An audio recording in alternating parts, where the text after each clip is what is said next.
السلام عليكم ورحمة الله وبركاته.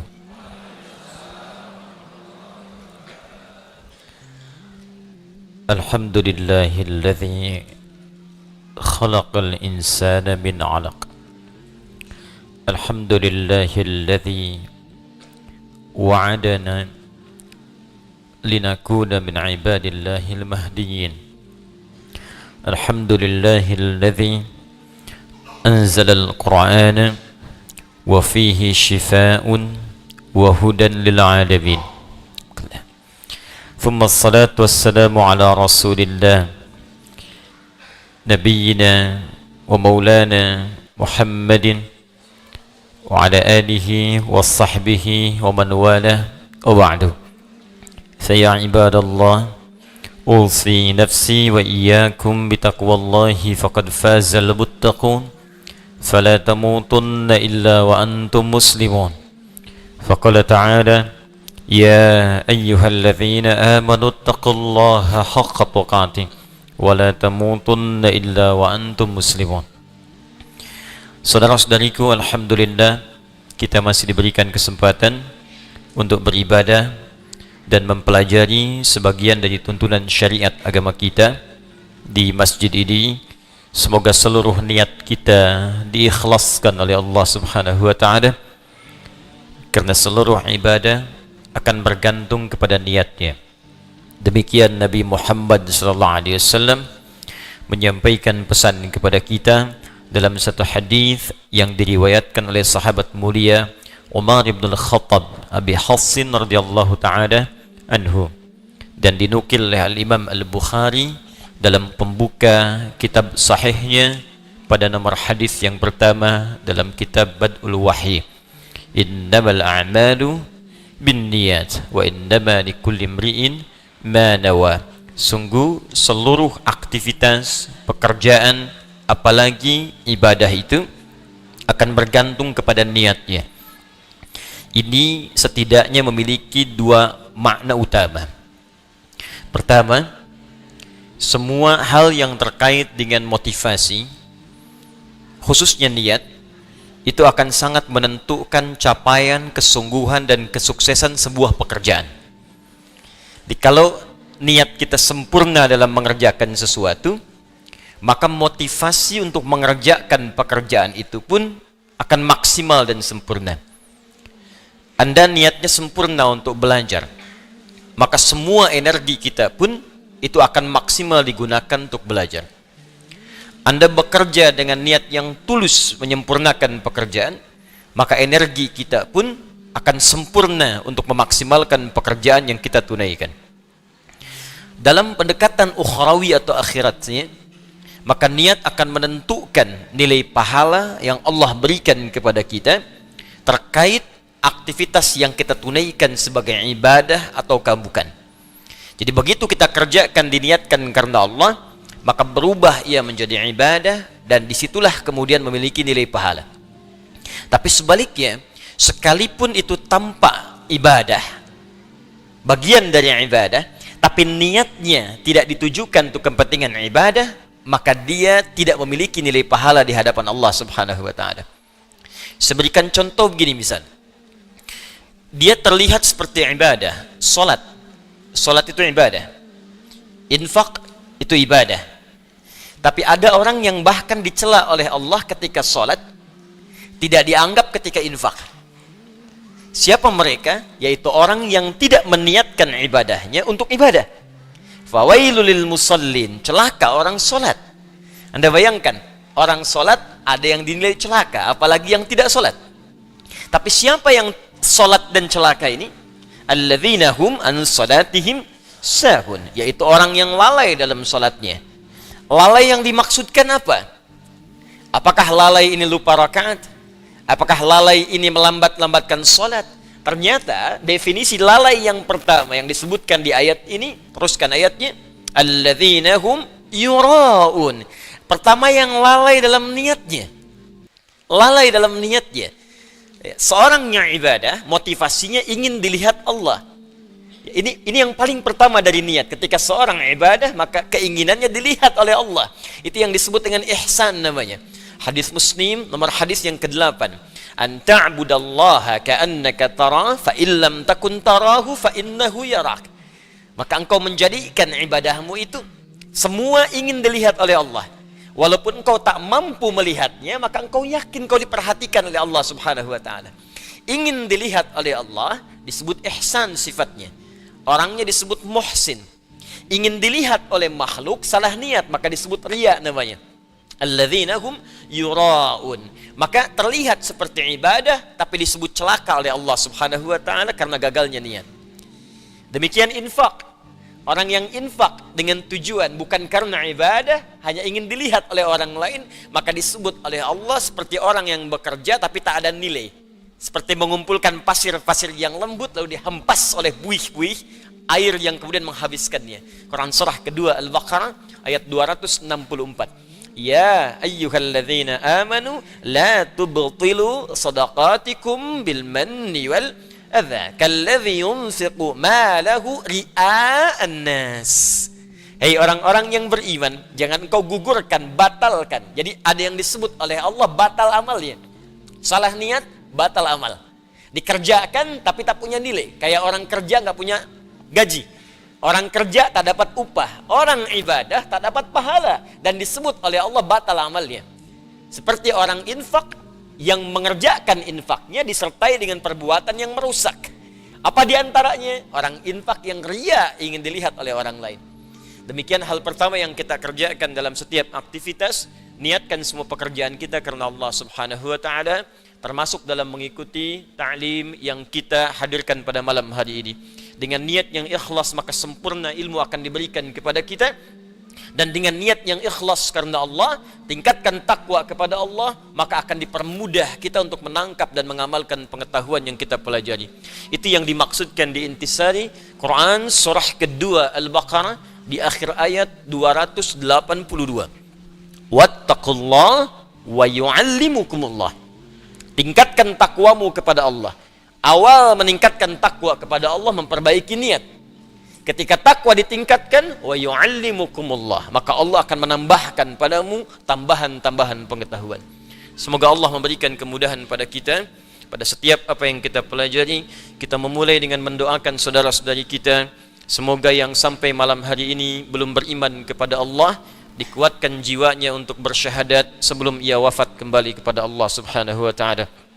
Semoga para pelaku maksiat pada malam hari ini disadarkan hatinya dan mau bertobat, dan semoga kita bersama mereka wafat dalam keadaan husnul khatimah insyaallah.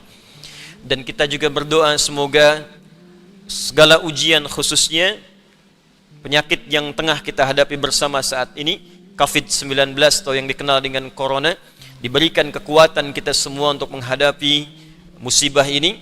Khususnya saya ingin menghimbau kepada siapapun kita semua, ada dua hal yang penting kemudian kita maksimalkan terkait dengan kondisi kita, erat kaitannya dengan virus corona yang sedang kita hadapi saat ini. Yang pertama, kita mesti sadar bahwa anatomi tubuh manusia itu terdiri dari 3 bagian. Ini yang diinfokan dalam Al-Quran. Ada fisik, jasad, ada akal, ada roh. Ingat betul ini. Mungkin yang dipelajari di biologi, di kedokteran itu hanya fokus kepada fisik saja, anatomi fisik. Yang dipelajari di pengetahuan anatomi akal. Sedangkan roh tempatnya bukan di pelajaran formal, tempatnya bukan di bidang kesehatan fisik. Ini terkait dengan nilai-nilai spiritual. Sedangkan penyakit biasanya menghantam pada 2 di antara 3 ini. Kalau bukan pada fisik, maka dia menghantam pada roh. Itu yang saling terkait berkelindan. Kalau penyakit akal, biasanya sifat penyakitnya datang dengan sifat malas. Malas baca, malas belajar, ya, malas mengkaji, itu penyakit akal. Karena setiap bagian anatomi tubuh ini butuh masukan. Dia harus punya karbohidratnya, punya proteinnya, punya vitaminnya, butuh masukan supaya dia berkembang dan kuat. Ya, fisik kita butuh makan. Maka turun ayat-ayat dalam Al-Quran seperti apa mengarahkan fisik untuk mendapatkan masukan-masukan yang terbaik untuk fisik. Quran surah kedua misalnya ayat 168, ayat 172, ya, dan turunan-turunan yang lainnya. Kata Allah, ya ayyuhan nasu kulu mimma fil ardi halalan thayyibah. Hai semua manusia, jaga fisikmu, cari makan dengan baik. Tak semua yang diinginkan mesti dimakan. Cari yang engkau butuhkan, membuat fisikmu sehat dengan cara yang legal. Jadi kalau tips Al-Quran ingin badannya sehat, badannya kuat, maka kata Allah diantaranya, apa fungsinya? Diturunkan ayat kata Allah, tidak semua yang diinginkan mesti dimakan. Yang menyehatkan itu yang dikonsumsi. Tapi cari dengan cara yang benar. Jangan sampai Anda dapatkan dengan cara yang menyimpang. Kebutuhan fisik. Akal juga sama. Dia butuh masukan, butuh nutrisi. Tidak diberikan nutrisinya, maka akan tumpul bagian dari otak kita. Maka lemahlah kemudian cara berpikir seseorang, sulit mendapatkan pengetahuan. Apa makanannya? Turun ayat. Quran surah 96 ayat pertama. Iqra bismi rabbikal ladzi khalaq. Membaca bagian dari nutrisi akal. Turun ayat tentang mencari pengetahuan dengan cara yang benar. Quran surah ke-58 ayat 11. Yarfa'illahu alladhina amanu minkum walladhina utul ilma darajat. Allah akan mengangkat derajat seseorang ketika dia memenuhi bagian-bagian kebutuhan hidupnya. Tingkatkan imanmu. Yang kedua, tambahkan pengetahuan. Quran surah ke-9 ayat 122. Wa ma kana al-mu'minuna liyanfiru kaffah falawla nafara min kulli firqatin minhum ta'ifah liyattafaqahu fid din wa liyunziru qaumahum idza raja'u ilaihim la'allahum yahdharun. Kata Allah, ayo belajar sampai paham, sampai mengerti. Kalau sudah pandai, balik ke kampung masing-masing, ajarkan orang di kampung supaya mendapatkan pengetahuan yang serupa. Nutrisi terkait akal. Ruh tidak banyak dipelajari. Sejak zaman Nabi, orang bertanya pada Nabi SAW, Muhammad, apa esensi roh? Bagaimana sifatnya? Bagaimana bentuknya? Apa nutrisinya? Turun Quran surah ke-17 ayat 85 untuk menjawabnya. Yas'alunaka 'anir ruh. Qulir ruhu min amri rabbi wa ma utitum minal ilmi illa qalila. Muhammad SAW, mereka semua banyak bertanya kepadamu tentang esensi roh. Katakan pada mereka, roh itu urusanku. Semua infonya hanya dimiliki Allah Subhanahu wa ta'ala. Dan kalian tidak diberi pengetahuan kecuali sedikit. Sedikit untuk urusan fisik, silahkan. Ya, gali analisis terkait tentang fisik, bedah. Dapatkan kebutuhannya, teliti bagian-bagiannya, dapat kita infonya. Tentang akal silahkan temukan, kreasi. Dapatkan ciri-ciri pengetahuan yang baru, bidang-bidangnya, turunan-turunannya. Tapi roh, kata Allah, hanya aku yang tahu nutrisinya. Maka diturunkanlah kemudian nutrisi roh untuk menguatkan nilai spiritual seseorang yang bisa menguatkan fisik dan akalnya. Awas, hati-hati ya. Kalau fisiknya sakit, tapi rohnya sehat, itu boleh jadi daya tahan tubuhnya semakin kuat. Dalam arti, bisa jadi walaupun fisiknya kurang sehat, tapi rohnya kuat, dia bisa menjalani kehidupan dengan baik. Tapi kalau rohnya sakit, walaupun fisiknya terlihat sehat, sesungguhnya dia dalam keadaan selemah-lemahnya dalam beraktivitas. Nanti kita akan buktikan. Ya, apa nutrisinya? Ibadah. Karena itu tidak ada nutrisi terbaik bagi roh kecuali ibadah.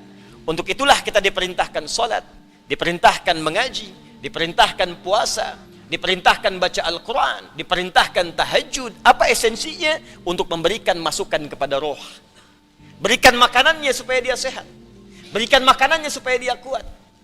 Apa kaitan dengan kondisi saat ini?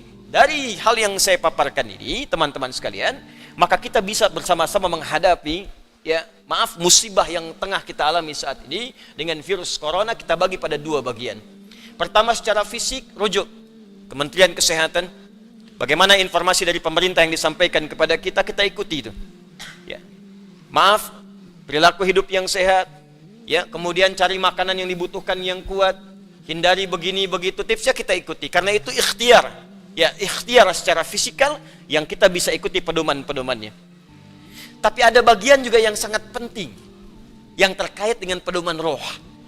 Karena sekuat-kuatnya fisik, kalau rohnya lemah, maka akan berpengaruh pada ketahanan fisiknya. Saya beri contoh sederhana begini. Fisiknya kelihatan sehat, tidak ada luka, nggak ada masalah, cuma rohnya sakit. Iri hati, dengki, perasaan pesimis, perasaan tak enak hati, itu ketika terjadi menimpa roh, dampaknya pasti akan hadir ke fisik. Sakit iri hati, hatinya rohnya yang sakit, fisiknya kuat, tapi makan jadi nggak enak, ketemu orang jadi nggak nyaman, tidur jadi nggak enak, terbawa ke fisik. Sebaliknya penyakit fisik, kalaupun rohnya bagus, fisiknya kena penyakit, tapi tetap beraktivitas, akan tetap semangat. Nabi Ayyub itu kan serangan fisiknya kuat. Tapi karena kondisi rohnya kuat, untuk ibadah pun luar biasa. Baru saat kondisi penyakit mengganggu kepada ibadahnya, baru mohon kepada Allah Subhanahu wa ta'ala diberikan kesembuhan. Baik. Karena itu, terkait dengan ini, saya ingin memberikan pendekatan-pendekatan spiritual, bagaimana kita bisa menguatkan roh, sehingga daya tahan tubuh kita untuk terbantu, ya, bisa menguatkan diri, dan setidaknya membangun kepercayaan diri, agar kita tetap beraktivitas dengan sempurna dan sebaik-baiknya. Ini penting saya sampaikan, karena beberapa pekan ini, saya menerima pesan, tidak hanya dari Indonesia, tapi dari saudara-saudari kita yang di luar negeri, khususnya di bilangan Korea, kemudian ada di Jepang, di beberapa tempat, bahkan yang jangankan untuk ta'lim, untuk sekedar salat berjamaah pun sekarang belum diizinkan untuk berada di masjid atau di tempat-tempat terbuka, karena dikhawatirkan tersebarnya dengan mudah virus COVID-19 ini. Ya, kita turut mendoakan insyaallah semoga Allah ringankan, mudahkan dan hilangkan, ya, penyakit yang dimaksudkan, sehingga memudahkan saudara-saudari kita untuk beribadah kembali dengan baik. Ya, kemudian yang kedua, saya ingin ajarkan zikir dalam Al-Quran yang bisa menguatkan roh tatkala dilanda penyakit-penyakit semacam yang kita hadapi pada saat ini. Satu, jika kita tidak tertimpa dengan penyakitnya, tapi khawatir itu hadir di lingkungan kita, maka diajarkan doa oleh Al-Quran terkait doa yang pernah dibacakan Nabi Ibrahim alaihissalam. Salah satunya terdapat di Quran surah ke-26 Asy-Syu'ara ayat ke-80. Wa idza maridtu fahuwa yashfin. Wa idza maridtu fahuwa yashfin. Singkat, padat. Wa idza maridtu fahuwa yashfin. Kalaupun aku sakit, apapun penyakitnya, pasti Allah akan menyembuhkan. Saya ulang ya. Wa idza maridtu fahuwa yashfin. Kalaupun aku ditimpa penyakit, apapun penyakitnya, pasti Allah sembuhkan. Ini bentuknya fi'il madhi tapi maknanya mudhari'. Das ya? Kalaupun aku sakit, wa idza kalau ketemu fi'il madhi maknanya mudhari'. Sebaliknya, mudhari ketemu dengan iz maknanya madhi. Iz yaqulu iz, ya, iz misalnya, iz bertemu dengan fi'il mudhari maknanya madhi. Tapi kalau fi'il madhi bertemu dengan idza, ya, itu maknanya mudhari, akan, belum kejadian. Ya, belum kejadian. Jadi kalau Anda khawatir dengan hal-hal demikian, kata Al-Qur'an, tetap optimis. Tetap semangat. Ya, jadi kalau ada penyakit, ada apapun di sekitaran kita, jangan sampai berhenti beraktivitas. Kalau menjadi epidemi, jadi wabah, kata Nabi, lakukan karantina. Benar yang dikerjakan sekarang. Yang sakit jangan datang ke tempat-tempat perkumpulan, jangan keluar dari wilayah, kata Nabi, tinggal di situ. Yang tak sakit jangan berkunjung ke situ. Nah, itu perintah yang Nabi sampaikan ketika menjadi kepala negara. Maka kalau sekarang kepala negara atau lewat kementerian menginformasikan, jangan dulu orang asing masuk ke sini. Atau yang kena penyakit jangan berbaur. Nah, itu bagus, kita ikuti. Ikuti. Sekarang DMI, Dewan Masjid Indonesia, memberikan pengumuman, ada 6 poin di situ. Kita ikuti dengan baik. Ya, jadi kalau yang sedang sakit, sedang flu, batuk-batuk dan sebagainya, dirasakan bisa menular misalnya, maka tinggal di rumah, sholat. Ya, jangan berbaur dulu, khawatir menular. Itu standar dalam hadis Nabi. Itu biasa. Tapi kalaupun Anda misalnya berhadapan dengan orang-orang dan belum tahu bagaimana penyebarannya, tindakan preventif penting, silakan mau pakai masker yang lain. Tapi keyakinan perlu dibangun. Kata Allah, wa idza maridtu fahuwa yashfin. Yakin. Ingat, ajal tidak terkait dengan penyakit. Ajal itu terkait dengan maut. Ingat baik-baik. Ajal terkait dengan maut, bukan dengan penyakit. Ya, belum tentu Anda ditimpa penyakit langsung meninggal, belum tentu. Karena banyak orang sehat pun wafat seketika. Jadi gak ada kaitan penyakit dengan kematian. Ingat ya, kematian terkait dengan ajal. Quran surah ke-7 ayat 34. Walikulli ummatin ajal. Setiap umat ada batas waktu hidupnya. Fa idza jaa ajaluha la yastakhiruna sa'atan wa la yastaqdimun. Kalau sudah tiba ajalnya, maka tak bisa Anda mohon dimajukan, tak bisa pun dimundurkan. Nah, ayat ini ingin mengatakan, sudah, kalau mau itu urusan Allah. Mau dengan kematian, mau dengan maaf, mau dengan penyakit, mau dengan yang lainnya, kalau tiba ajal yang meninggal. Kalau belum tiba, ya nggak akan wafat. Makanya nggak usah terpikir bunuh diri, nggak ada kerjaan. Ya. minum Baygon misalnya 1 kontainer ya kalau belum tiba ajalnya nggak akan wafat. Ya, jelas ya? Dan kalaupun sedang sakit jangan dikait-kaitkan dengan kematian. Mungkin yang nengok meninggal duluan. Bisa jadi begitu, atau dokter yang mengobati wafat duluan. Mungkin terjadi. Karena itu kalaupun Anda kemudian misal ada vonis dari dokter, Anda terkena, Anda suspek, Anda macam-macam, tidak. Jangan simpulkan dengan hal-hal yang kecil dulu. Ketika Anda simpulkan, dekatkan dengan kematian, justru itu akan menurunkan imun Anda sehingga kekebalan tubuh itu semakin menurun. Kuatkan. Ya, wa idza maridtu fahuwa yashfin. Kalaupun saya sakit, Allah pasti akan sembuhkan. Tapi jaga diri baik-baik dengan hal-hal yang tadi diisyaratkan. Yang kedua, kalau Anda terkena penyakitnya dan divonis menjadi bagian dari ahli penyakit itu, misal yang sekarang terkena misalnya kena corona, atau kena yang lain, kena cancer, kena macam-macam, maka Allah ajarkan zikir yang selanjutnya yang bisa Anda bacakan, tapi tolong dibacakan dengan penuh keikhlasan dan permohonan kuat kepada Allah Subhanahu wa taala. Saya akan gabungkan 3 surah sekaligus. Insyaallah kalau Anda bacakan dengan benar, di situ ada janji dari Allah seperti Allah janjikan kepada Nabi Ayub, penyakit apapun selain kematian Allah akan berkenan menyembuhkannya.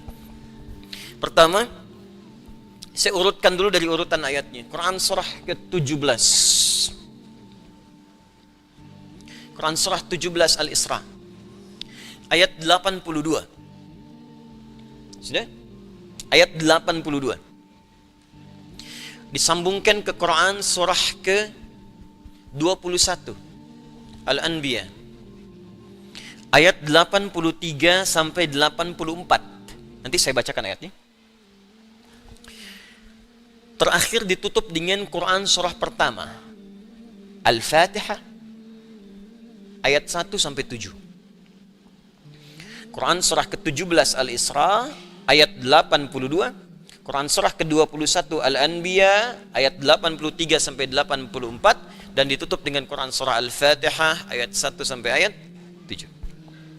Sekarang perhatikan baik-baik. Awas, ini bukan ilmu takatik ya. Ini isyarat Al-Quran. وَنُنَزِّلُ مِنَ الْقُرْآنِ مَا هُوَ شِفَاءٌ. Ini poinnya.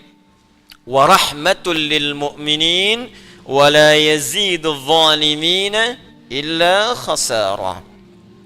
وَنُنَزِّلُ مِنَ الْقُرْآنِ, dan kami turunkan dari ayat-ayat Al-Quran itu مَا هُوَ شِفَاءٌ, ada yang bisa menjadi syifa. Apa itu syifa?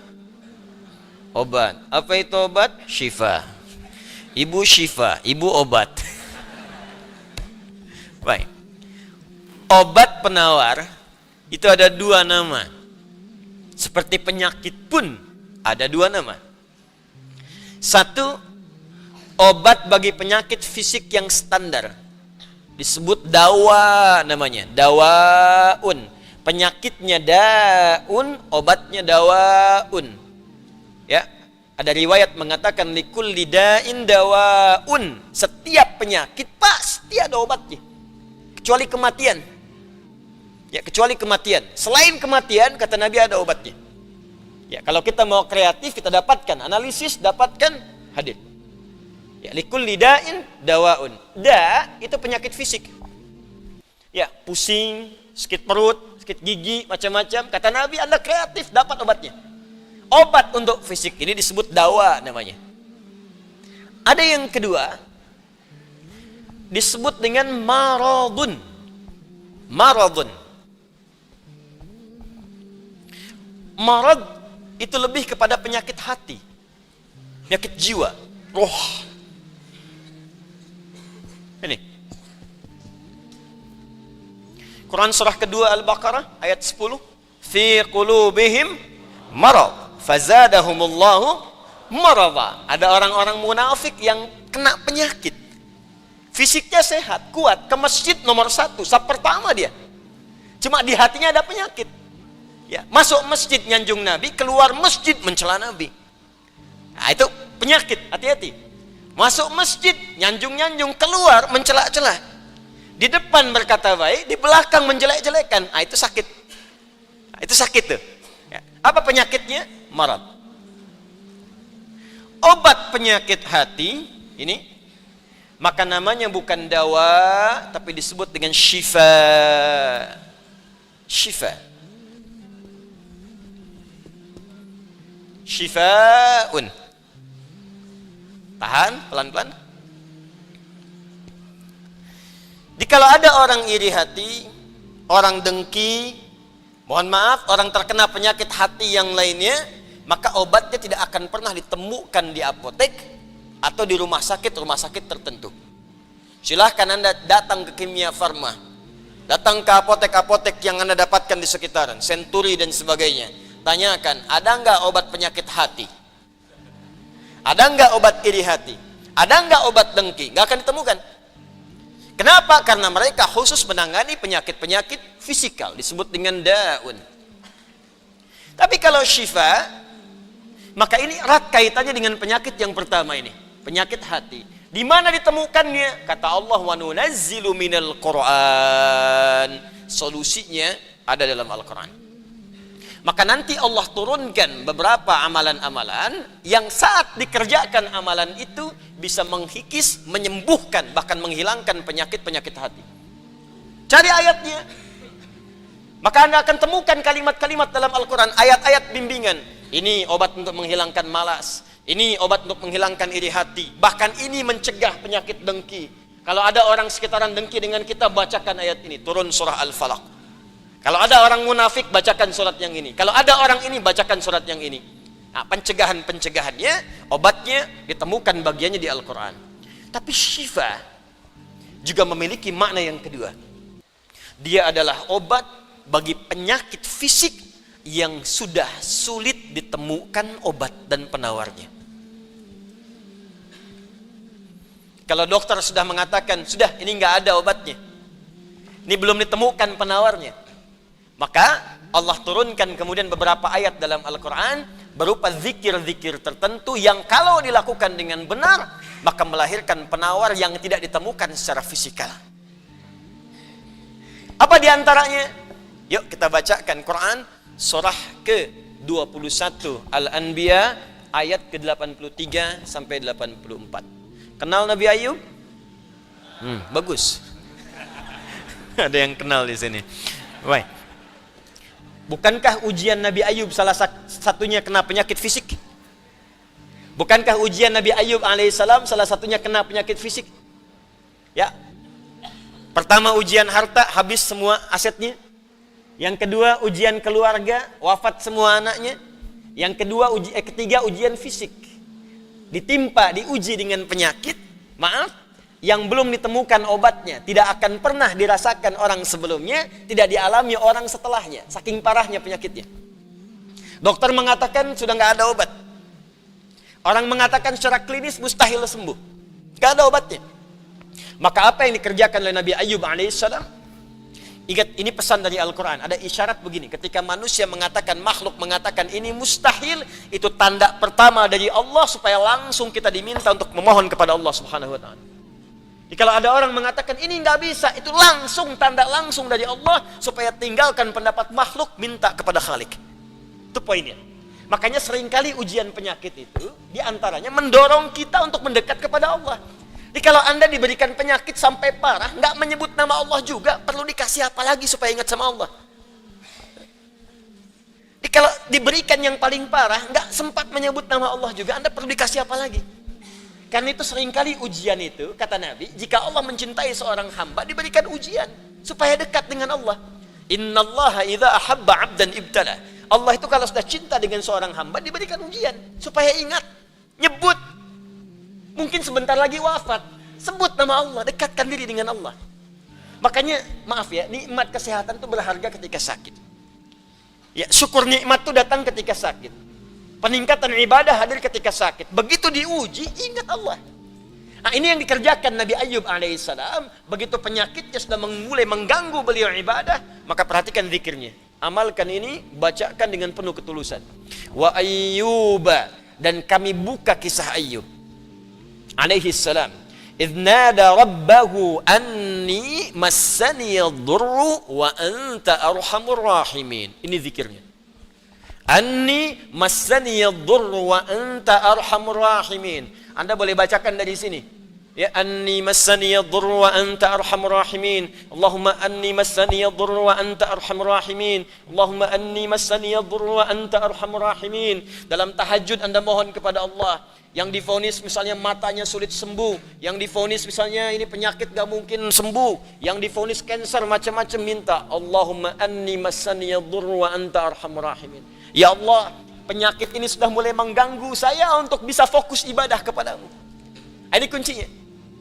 Jadi kalau bacakan ayat ini, arahkan ke kepentingan ibadah. Jangan cuma minta sembuh. Sebab yang pengen sembuh pun banyak. Jangankan Anda, yang lain pun pengen sembuh. Apa motivasinya supaya Allah cepat sembuhkan kita? Maka dekatkan kesembuhan itu pada kepentingan ibadah. Minta, ya Allah saya pengen sholat. Berikan kesembuhan pada kaki saya untuk bisa melangkah. Ya. Ini peserta karantina Al-Quran, mungkin sebentar lagi akan datang kisahnya. Ada salah satu matanya yang gak berfungsi. Divonis gak bisa melihat. Gak bisa melihat salah satunya. Dia ikut karantina. Dia baca Quran dengan tulus, dia berdoa kepada Allah. Sekitar 2-3 hari yang lalu, tiba-tiba dia masuk kamar mandi, dapat cahaya, terbuka, melihat semua. Sekarang matanya bisa melihat normal dua-duanya. Minta, Allahumma anni massaniyadh-dhurru wa anta arhamur rahimin. Sebentar.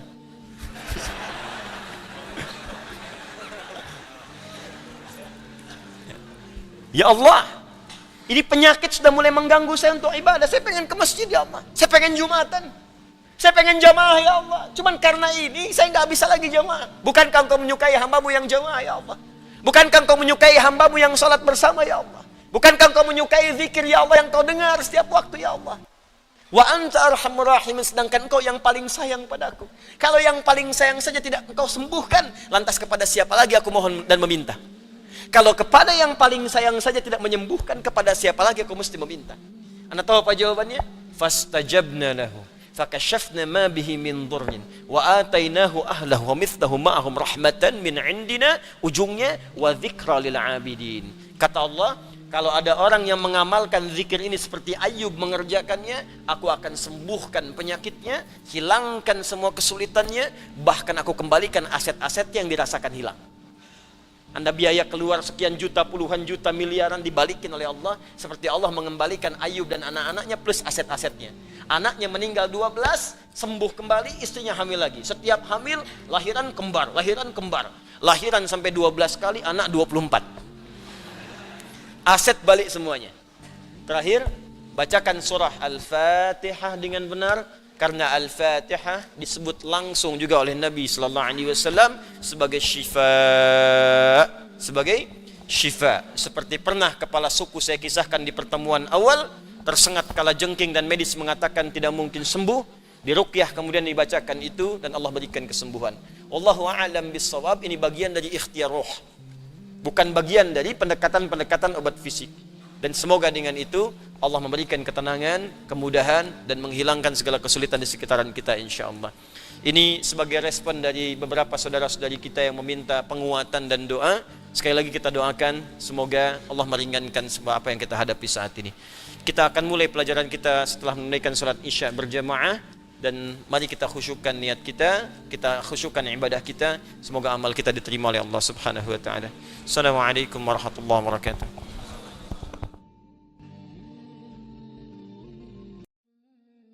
Waalaikumsalam warahmatullahi wabarakatuh.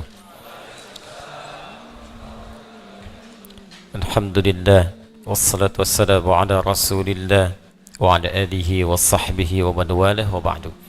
Saudara-saudariku, kita melanjutkan kajian kita dan insyaallah kita akan masuki pada bahasan utama setelah kita mendoakan dan menghimbau juga terkait dengan hal-hal yang terjadi di sekitaran kita. Sebelum kita memulai, kita bermohon pada Allah semoga Allah berkenan menerima solat yang telah kita tunaikan, dan semoga saudara-saudari kita yang belum menunaikan solat Isya berjamaah di belahan bumi manapun diberikan kemudahan oleh Allah Subhanahu wa taala. Hari ini kita akan masuk pada pembahasan surah Al-Baqarah. Setelah dituntaskan pembahasan surah Al-Fatihah di pertemuan yang lalu, kita akan masuk pada bagian yang kedua, surah kedua dalam Al-Quran dari 114 surah yang diturunkan kepada Nabi Muhammad sallallahu alaihi wasallam, kita masuki surah yang kedua dinamakan dengan surah Al-Baqarah. Seperti biasa, manhaj kita dalam mengkaji ayat-ayat Al-Quran, setidaknya kita akan bahas dengan 3 pendekatan utama. Pertama, kita akan bahas dari sisi bahasa Al-Quran, karena setiap huruf bahkan harakat yang melekat pada firman Allah dalam Al-Quran itu mengandung nilai mu'jizat. Karena itu sebelum masuk pada kedalaman maknanya, kita akan pelajari kandungan setiap rangkaian huruf dan makna yang melekat di dalamnya. Baru yang kedua kita akan kaji pendekatan maknanya secara tafsir. Karena itu kita juga akan merujuk dan harus merujuk pada keterangan para ulama-ulama yang sanadnya nanti akan tersambung pada Rasulullah sallallahu alaihi wasallam. Seperti biasa, saya pun akan perkenalkan kitab-kitab rujukan kita. Dalam setiap pertemuan, barangkali saya akan perkenalkan ragam kitab, sehingga insya Allah selesai kita mengaji tafsir ini, kita pun mengenal jenis-jenis tafsir yang ada di bumi saat ini, yang kita sudah dapat kaji dan bahas dalam pertemuan kita. Dan terakhir, kita akan bahas pula terkait dengan khususnya fiqh ataupun ibadah atau muamalah yang terkait dengan ayat-ayat yang dikaji pada setiap surah yang kita bahas. Kita masuki surah Al-Baqarah. Kenapa surah ini dinamakan dengan Al-Baqarah? Kita awali dengan mukaddimah terlebih dahulu. Penamaan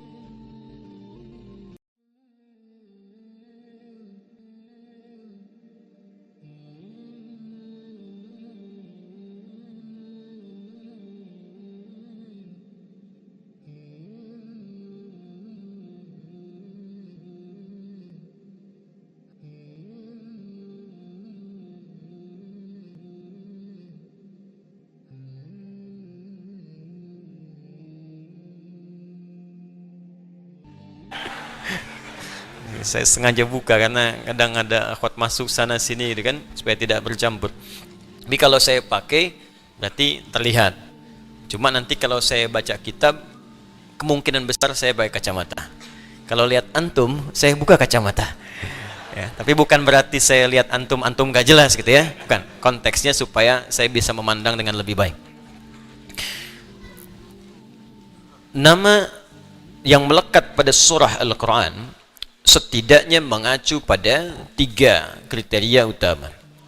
Pertama, ada nama yang dilekatkan pada sebuah surah mengambil lafaz atau kalimat yang terletak di ayat itu, baik dia berada di awal ayat, pertengahan, ataupun akhirnya. Misal, yang di awal ayat misalnya kita temukan surah diberi nama dengan lafaz awal ayatnya, surah Yasin misalnya. Ya, surah ke-36. Yasin wal Qur'anil baik. Maka diberi nama surahnya dengan surah Yasin, mengambil lafaz pertama di awal ayat, di awal surah yang dimaksudkan. Yang juz amma misal surah Ad-Duha. Wadduha wal-laili idza saja. Wadduha, maka diberikan nama yang melekat pada surah ini dengan nama Ad-Duha. Ada lagi misal yang di pertengahan, ya, Al-Insyirah atau surah Alam Nashrah atau Asy-Syarah. Ya, dari mana kalimatnya diambil Asy-Syarah? Ada redaksi berbunyi di awal ayatnya Alam Nashrah laka sadrak. Alam awal pembukanya, nashrah. Dari sini diambil kemudian penamaannya surah Asy-Syarah atau Al-Insyirah, atau bahkan disebutkan alamnya, Alam Nashrah. Ada yang diambil dari akhirnya misalnya. Ya, 2 surah paling favorit di muka bumi bagi muslim milenial masa kini. Dua-duanya Qul. Ya, Qul terakhir dalam Al-Qur'an surah 113 dan 114. 113 Qul a'udzu birabbil falaq. 114 ini yang paling favorit. Qul a'udzu birabbin nas. Maka surah 113 diberi nama surah Al-Falaq, dan surah ke-114 diberi nama surah An-Nas. Jadi ada nama surah yang diambil dengan nama lafaz pembuka atau yang melekat pada ayat itu, baik di awal, pertengahan ataupun akhir ayat, karena hikmah tertentu. Nanti kalau sudah masuk ke dalam surah dan ayatnya, kita bahas hikmahnya. Ada yang kedua, diberi nama dengan esensi yang melekat pada isi surah tersebut, walaupun namanya tidak ada di lafadznya. Jadi kalau dicari di lafadz surahnya, sampai kiamat kurang 2 hari, nggak akan ketemu. Nggak ada dicari-cari lafadznya itu. Tapi esensinya ke situ. Misal, tadi 113, 114, 112. Ya, ini dibaca orang-orang yang paling ikhlas di muka bumi. Kul pelengkap dari yang 2 tadi. Ya. Qul huwallahu ahad. Allahus samad. Lam yalid walam yakul lahu kufuwan ahad. Coba cari mana kalimat al-ikhlasnya. Ulangi lagi kalau nggak percaya. Surahnya namanya surah apa? Tuh. Bacaannya qul huwallahu Allahus lam yalid walam yakul lahu, mana al-ikhlasnya? Secara lafaz tidak ditemukan. Secara esensi makna, kalau dibaca semua sampai akhirnya, intinya ikhlas. Apa itu ikhlas? Dan menggunakan alif lam sehingga menjadi al-ikhlas. Contoh. Nah, pakai kacamata.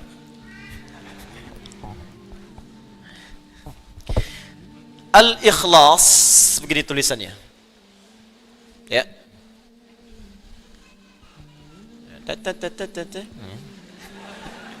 Hamzahnya qata, ya, harus qata. Ini wasalnya qata. Ikhlas. Akar katanya dari kata khalasa. Khalasa. Ini ya. Khalasa. Ditambah hamzah di depannya, gini. Itu dari kaidah sharafnya. Ketika ditambahkan hamzah di depan, maka harakat di sini pindah ke sini. Karena pindah, yang ini mati. Ya, mati dengan tenang. Ya ayyuhan nafs, ya ayyatuhan nafsul mutmainnah. Mati dengan tenang, bahasa Arabnya tenang, sukun. Karena itu rumah tangga yang ingin tenang disebut dengan sakinah. Sakinah, mawaddah dan rahmah. Quran surah ke-30 ayat 21. Litaskunu ilaiha. Tapi taskunu masih hidup, meninggal sukun. Makanya di atasnya ada bulatan. Ya, di film-film kartun dulu kan kalau dia mati ada bulatan di atasnya kan? Nah, ya kan? Son Goku ketemu dengan Piccolo, Kamehameha habis kan? Ya. Apa saya? Nonton enggak? Ya. Penulisnya saya tahu, Susuke Watanabe. Ya. Saya baca, saya senang baca. Liverpool kalah sama Chelsea, saya tahu 2-0. Nah, ini pindah ke sini. Udah. Waktu kita cuma sebentar. Jadi tambah ke sini jadi A gini. Ini mati. Karena mati, kemudian harakatnya sukun, lasab gini. Masdarnya menjadi ikhlas. Pindahkan ke bawah harakatnya, ikhlas. Tambahkan alif lam menunjuk pada ma'rifah, maka disebut al-ikhlas. Supaya tak bingung, saya terangkan dulu. Khalasa artinya bening, bersih, tak bercampur sedikit pun. Jadi kalau ada sesuatu yang bening, bersih, nggak ada campurannya, itu bahasa Arabnya disebut dengan khalasa. Kemudian subjeknya bisa orang, bisa benda, disebut dengan khalis namanya. Khalis. Khalis. Yang bersih, bening, tak bercampur dengan apapun. Misal, kita ambil Al-Quran saja. Quran surah ke-16 An-Nahl ayat ke-66. Allah infokan bahwa di dalam binatang ternak tertentu, ya seperti sapi misalnya, kerbau dan sejenisnya, itu ada saluran yang sangat unik. Yang satu darah min baini farthin, kotoran. Ya. Di sini ada kotoran, farthin, fa ra tha. wadamin, darah. Nih, yang ini darah aja, yang ini kotoran aja. Di antara kotoran dan darah itu labanan khalisa, nih, sa'igan lisyaribin. Ternyata di tengah-tengahnya ada labanan khalisa, laban. Yang menarik begini, kalau laban saja susu. Sapi punya susu, disebut susu sapi. Kerbau punya susu, disebut susu kerbau. Unta punya susu, disebut susu. Tapi tak banyak orang tahu susu itu terletak di mana? Di antara darah dan kotorannya. Yang paling menarik, ditambahkan kalimat yang sangat luar biasa, khalisa, menunjuk mukjizat Al-Quran, firman Allah, bukan rekayasa manusia. Jadi kalau rekayasa manusia, bagaimana bisa terjadi seperti ini? Mustahil. Ya, kalimat khalisa di sini ingin menunjukkan susu ini walaupun terletak di antara, kotoran dan darah, tapi nggak ada campuran ke sini. Diperas keluarnya susu aja. Begitu diperas keluar kotoran misalnya, nggak ada. Bersih aja begini. Sumurni, bersih. Itu khalis namanya. Mustahil, nggak ada yang bisa sempurna ini kecuali Allah Subhanahu wa taala. Ada kotorannya, ada darahnya, yang keluar air susunya. Bahkan kata Allah Subhanahu wa taala, ketika diminum begitu mudahnya diminum, lancar, enak. Orang nggak pikir-pikir kembali. Inilah khalis yang tidak bercampur sedikit pun, tidak dengan kotoran, tidak dengan darah. Nah, kalau Anda ingin menghilangkan sebuah campuran, sehingga dengan itu Anda ekstrak misalnya, campuran yang kotornya Anda buang secara kimiawi. Ini buang pasirnya, ini buang misalnya lumpurnya, sehingga yang tersisa disuling, airnya saja yang bersih. Maka ketika Anda ingin membuang bagian-bagian kotoran yang lainnya, tambahkan hamzah di depannya. Dengan fungsi di ilmu sharaf namanya lil izalah, untuk membuang yang tidak diinginkan. Tambahkan hamzah di depannya dari akar katanya. Khalasa, tambahkan hamzah, pindahkan harakatnya ke sini.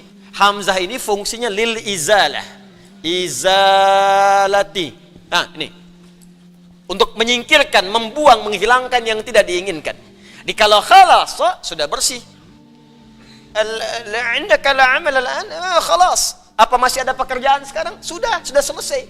Artinya nggak ada pekerjaan lagi, beres, nggak ada campuran yang lain. Ya, selesai. Tapi kalau Anda ingin selesaikan, buang bagian-bagian tertentu, tersisa ini saja. Maka Anda tinggal tambahkan hamzah di depannya dan buang campuran-campurannya sehingga menjadikan sesuatu itu murni dan bersih. Tambahkan jadi akhlasa. Nih. Kalau sudah dihilangkan, bersih semuanya, maka menjadi sifat, masdar, ya, ism. Maka berubah namanya dari akhlasa menjadi ikhlas. Kalau Anda khususkan pada hal tertentu, misal, saya ingin menyembah Allah saja dan saya hilangkan campuran-campurannya. Ya, saya tidak ingin menyekutukan Allah, saya tepikan yang lain-lain. Yang saya sembah Allah saja. Yang saya pertuhankan hanya Allah, yang lain saya tepikan. Saya tidak mengakui yang lain, saya buang semua, hilangkan. Yang saya akui hanya Allah saja. Maka tambahkan alif lam di depannya pada kalimat ikhlas, menjadi al-ikhlas. Karena itu ketika Anda membaca surah Al-Ikhlas, maka surahnya hanya menunjuk kepada Allah semata, yang lain buang semua. Qul huwallahu, katakan Muhammad kalau ingin bertuhan hanya Allah saja satu-satunya. Ahad itu satu, nggak ada duanya. Apalagi tiga dan sebagainya. Karena itu namanya pun langsung ditetapkan oleh Allah. Di ketika turun pertama kali, itu kalimatnya Rabb semua. Ya, Qul a'udzu birabbil falaq, qul a'udzu birabbin nas, Rabb. Orang-orang Quraisy bertanya, Muhammad, nama Tuhanmu sebenarnya siapa? Kalau Rabb, kami juga punya Rabb, namanya Lata, Uzza, Manat. Itu Rabb kami. Rabb kamu siapa? Maka turun kalimat dari Allah. Qul, katakan pada mereka, huwa, yang dimaksud Rabb itu Allah. Ahad. Sudah. Hanya satu-satunya, nggak ada yang lain. Bahkan namanya pun menunjuk pada yang satu. Saya pernah katakan kepada Anda, ini nama mesti beda dengan nama Tuhan dan makhluk, mesti lain. Kalau Anda ingin menuhankan sosok Tuhan, maka ciri pertamanya kata Al-Quran mesti beda dengan makhluk. Ada khalik, ada makhluk. Kalau makhluk punya sifat ketuhanan, berarti tidak sama. Kalau Tuhan punya sifat makhluk, berarti bukan Tuhan. Jadi yang paling logis antara Tuhan dengan makhluk mesti beda sebeda-bedanya. Makanya ada kalimat dalam Al-Quran singkat, padat, jelas, tepat. Laisa kamitslihi syai'. Gak boleh sama. Makanya namanya pun kata Allah beda. Ketika Anda hilangkan semua namanya pun satu persatu hurufnya akan tetap menunjuk kepada Allah Subhanahu wa taala. Allah. Tuh tulisannya. Kurang kebaca, saya gedein. Insyaallah. Bismillah. Tuh. Saya tulis sendiri, hapus sendiri. Ya. Ya mah cuman ngelihat, nonton, ketawa masuk surga. Enak banget nih. Alhamdulillah. Lihat sini. Allah. Tuh. Ahad, satu-satunya, nggak ada yang lain. Saya nggak bicara sifat dan yang lainnya dulu. Saya bicara tentang namanya dulu. Bahkan kata Allah, namanya pun ahad. Hanya menunjuk pada yang satu, yang lain nggak bisa ikut. Gimana kalau kita buang? Buang satu. Baca. Lillahi ma fis samawati wa ma fil ard. Masih menunjuk kepada Allah. Yang lain nggak ikut-ikut. Buang satu lagi. Satu dibuang, maka tasdidnya hilang. Lahu mulkus samawati wal ard. Lahu ma fis samawati wa ma fil ard. Masih menunjuk kepada Allah. Buang lagi lamnya. Baca. Hu, singkatan dari huwa. Tahu dari mana disingkat? Sebab ketika kita baca huwa, maka wakaf di situ, wa-nya nggak bunyi. Al-Baqarah ayat 255. Allahu la ilaha illa hu. Kalau mau baca huwa, teruskan wasal. Allahu la ilaha illa huwal hayyul qayyum. Baru baca huwa. Karena bacaan Quran termasuk bahasa Arab itu, al-arabu la tantiqu illa bil harakat wa la taqifu illa bis sukun. Orang Arab tak mungkin mengucapkan kecuali ada harakatnya, disebut dengan hidup ayu. Dihidupkan dengan a fathah, ya kasrah i atau u dhammah. A i u. Awas, wa taqifu au tantahi bis sukun, dan berhenti dengan sukun. Walaupun ada tandanya harakat, kalau berhenti harakatnya enggak dibaca. Baca Al-Fatihah, enggak ada yang bunyi di ujungnya kalau dia sukun. Alhamdulillahi rabbil alamin. Sukun. Padahal akhirnya fathah a. Cek ya, sekhatam-khatamnya sampai 10-14 riwayat nggak ada yang dibunyiin akhirnya. Alhamdulillahi rabbil alamin. Nggak ada. Pasti mati. Maka yang disebut mad jadi panjang, arid baru. Kenapa? Karena sukun, mad arid disukun. Ini pun sama. Kalau Anda ingin berhenti pada kalimat huwa, Allahu la ilaha illa wa-nya hilang. Allahu la ilaha, nggak ada yang lain, jangan ikut-ikut. Illa kecuali yang ini aja, huwa. Kalau berhenti di sini, wa-nya nggak dibaca, hu. Paham? Baik, terus Anda tanya lagi, huwa ini siapa? Balikin ke al-ikhlas tadi. Kul, katakan huwa, yang dimaksud huwa ini Allah. Kul huwa Allah ahad. Kul huwa Allahu ahad. Allah lagi. Anda hapus semuanya, hilangin tuh. Tuh. Hilangin. Kelihatan nggak? Nggak kelihatan, namanya ghaib. Alladzina yu'minuna bil ghaib. Menunjuk ke Allah juga. Jadi yang lain nggak ikut, satu tanda. Jadi indah. Jadi kalau Anda baca surat Al-Ikhlas dengan benar, qul huwallahu ahad, mesti ikhlas. Apa artinya ikhlas di sini? Menjadikan Tuhan itu hanya Allah saja, yang lain nggak ikut-ikut. Karena itu kalau orang sudah paham, bergantungnya pun pasti akan terkait dengan yang satu. Allahus somad. Sifat-sifat makhluk hilang. Melahirkan, dilahirkan, hilang. Lam yalid walam yulad. Berteman, punya sekutu. Nggak mungkin Tuhan. Tuhan tuh mesti kuat. Manusia punya partner, Tuhan tidak. Makhluk dilahirkan, Tuhan tidak. Makhluk melahirkan, Tuhan tidak. Makhluk mesti lebih lemah dibanding Tuhan. Walam yakul lahu kufuwan. Maka Tuhan tak punya syarikat. Indah konsepnya. Ini konsepsi dalam Islam. Jelas konsepsinya. Paham? Tapi dalam kejelasan ini pun tetap diminta menghormati orang lain. Tuh indahnya, kok cari deh di kitab manapun. Tunjukkan pada saya. Nggak akan ada yang seperti ini keterangannya. Tunjukkan pada saya. Anda ada ditemukan, silahkan potong kambing. Nggak ada. Lakum dinukum. La ikraha, jangan paksa orang. Tugas kita meyakini, cuman belajar supaya benar-benar yakin. Jangan cuma mengatakan la ilaha illallah, syahadu an la ilaha illallah, tapi nggak ada ilmunya. Dikasih super mie pindah.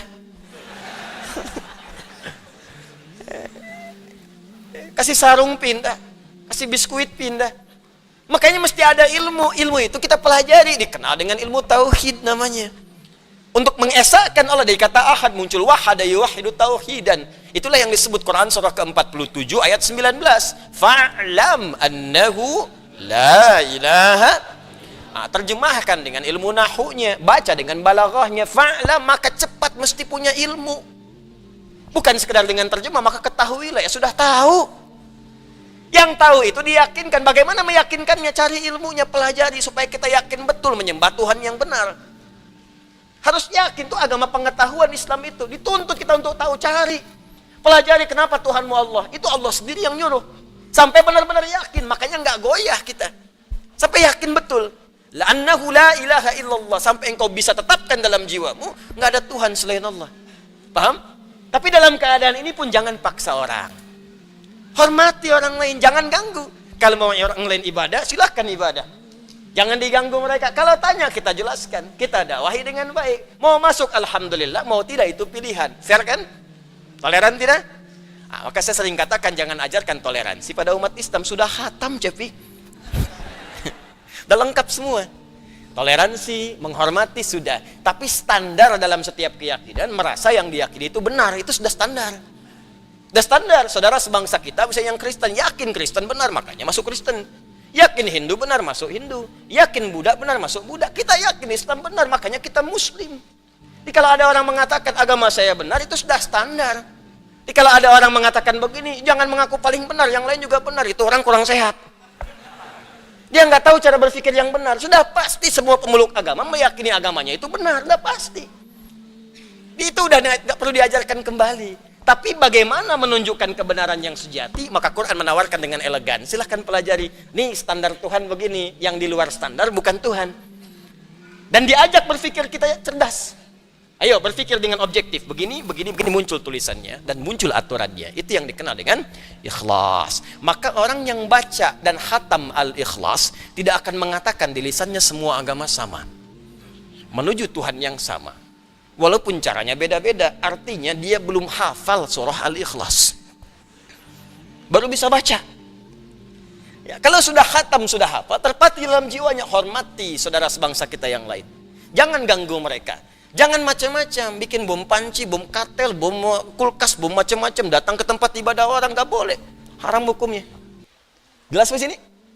Itu bagian yang kedua, penamaan sebuah surah didasarkan pada nama esensi atau makna yang melekat di dalam surah itu. Yang ketiga, terkadang ada kisah yang sangat inspiratif. Yang hikmahnya akan terbawa dalam setiap masa. Pada kehidupan setiap umat manusia. Karena itu sifatnya akan abadi. Karena sifatnya abadi melewati setiap masa dan waktu, diumumkanlah, diinfokan dan diajarkan oleh Al-Quran supaya manusia belajar dari kisah ini. Kalau baik bisa diteruskan, kalau buruk dia tidak berulang. Maka di antara penamaan surah dalam Al-Quran adalah yang diberikan dengan nama-nama kisah yang dimaksudkan. Salah satunya adalah nama bagi surah yang kedua dalam susunan mushaf pada Al-Quran, diberi nama dengan surah Al-Baqarah. Surah Al-Baqarah ini menganut bagian yang ketiga, yaitu disebutkan penamaannya atas kisah inspiratif yang terjadi pada satu masa yang hikmahnya ingin disampaikan oleh Allah kepada kita umat manusia tanpa mengenal batas dan waktu. Seperti apa kisahnya? Bagaimana kemudian inspirasinya? Seperti apa diawali ayat sampai akhirnya? Ini yang coba kita akan baca dalam kesempatan malam hari ini. Jelas sampai sini? Apa artinya Al-Baqarah? Sapi betina. Kalau sapi jantan, buang taknya, bakar. Jelas ya? Sapi jantan. Kalau sapi betina, Al-Baqarah. Baik. Unta jantan, Jamal. Unta betina, jangan ngarang, bukan Jamalah. Enggak semua yang betina itu atau yang kemudian gendernya beda mesti tambah tak, tidak semua begitu. Nanti repot begitu kan. Masjid itu buat laki-laki, buat perempuan masjidah, ini tidak. Nah, unta jantan jamalun, unta betina naqatun, naqatallahi wasuk ya fakadzabuhu faqaru ha. Unta jantan jamal hatta yalijal jamalu fi samil khiyat. Jelas? Kalau unta saja nggak tahu jantan atau betina, ibil. Ibil. Bukan unta nggak jelas jantan betina, bukan. Bukan lucu-lucuan aja gitu kan, bukan. Ini unta kalau kita belum tahu ini jantan atau betina umum namanya ibil. Afala yanzuruna ilal ibili kaifa khuliqat. Apakah dia jantan atau betina? Kalau sudah tahu jantan jamalun, betina naqatun. Jelas? Unta yang ditunggangi punya bagian beban tunggangan, apa namanya? Ba'ir. Nah, unta itu punya banyak nama. Kalah antum sama unta. Nanti lain waktu kita bahas. Nah, sekarang Baqarah itu sapi betina secara terjemahan. Tapi ingat, membaca Al-Quran dan share tentang nama surah tidak boleh dengan terjemahan. Terjemah itu hanya untuk mendekatkan makna pada keterangan yang akan kita gali. Tapi share ini tetap menggunakan bahasa Arabnya. Karena mu'jizat. Ya, termasuk nama-nama melekat pada Al-Quran mu'jizat yang kalau disebutkan terjemahannya hilang sifat mu'jizatnya. Akhi lagi merajaah surat apa? Al-Baqarah, An-Nisa, Ali Imran, An-Nahl, senang semua. Ukhti lagi merajaah surat apa? Surat mak-mak. Hilang. Anda apa? Surat semut. Ya, An-Nisa tadi, An-Naml yang berikutnya. Kan gak enak kedengarannya. Nah, apa kisah yang terjadi dalamnya sehingga disebutkan Al-Baqarah, kita bacakan kemudian keterangannya. Saya bawa kitab namanya Qasasul Quran, karangan Syekh Muhammad Ali Qutb. Nah, nanti kalau sudah masuk pada kisah yang lain, mungkin satu saat saya akan bawakan infokus, mungkin di sini dipasang. Ada buku bagus termasuk peta-petanya, Atlas Qasasul Quran. Ada atlasnya, ini petanya di mana? Misal Nabi Ayub lahirnya di mana? Sekarang tempatnya di mana? Posisinya di mana? Kanan atas, kiri bawah, atau ke tengah-tengah, dia di negara mana? Nah, Nabi Sulaiman sebelah mana? Nanti kita coba tunjukkan sehingga sampai sejelas-jelasnya. Paham ya? Ini kita buka kisahnya. Ini mengisahkan tentang kisah-kisah yang ada dalam Al-Quran. Ya, ini masih asli, saya dapatkan asli, jilidnya asli, masih berbahasa Arab. Ya, karena itu nanti saya coba bacakan, kita ambil pada malam hari.